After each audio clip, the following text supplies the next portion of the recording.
Par exemple, sur YouTube, vous n'avez pas le droit de vous exprimer. Ils ont censuré vos vidéos. Alors oui, plusieurs vidéos ont été censurées. J'ai une vidéo qui a fait 4 millions de vues cumulées, mais elle a été à plusieurs fois censurée et on l'a remise plusieurs fois. Donc elle a été retirée, on l'a remise. C'est absolument fou dans le monde de l'aujourd'hui. C'est absolument fou. Et la raison évoquée par YouTube, c'est que les propos, le contenu ne sont pas conformes aux positions de l'OMS, etc. Bien, vous dites ces vaccins génétiques favorisent l'apparition de virus recombinants.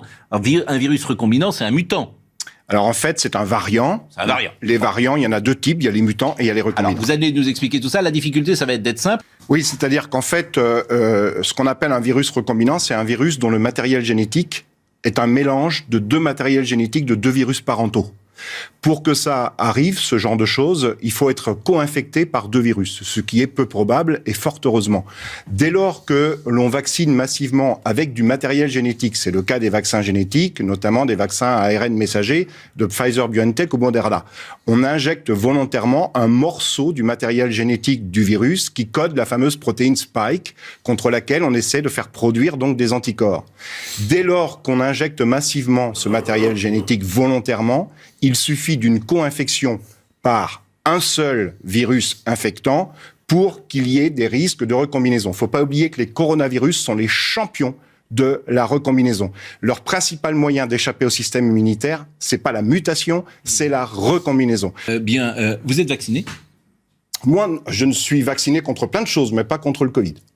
Précisément, je ne suis pas vacciné parce que je considère qu'il est de la responsabilité collective des personnes qui ne sont pas vulnérables vis-à-vis des vaccins de ne pas se faire vacciner. Si on fait une vaccination massive avec un vaccin, qui laisse circuler le virus, on se place dans des conditions d'émergence et de sélection de virus variants. Le poulet est un superbe exemple de vaccination massive, parce que quand on vaccine les poulets, c'est des camps de concentration de poulets dans les élevages intensifs. Donc il y en a énormément.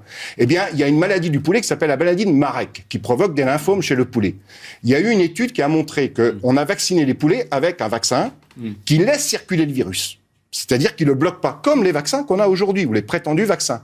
Eh bien, on a sélectionné des souches extrêmement pathogènes qu'on décide. J'ai compris. Donc, il faut être prudent. Oui. Je vais vous dire pourquoi. La vaccination doit être un acte choisi, pas un acte subi. Pourquoi ?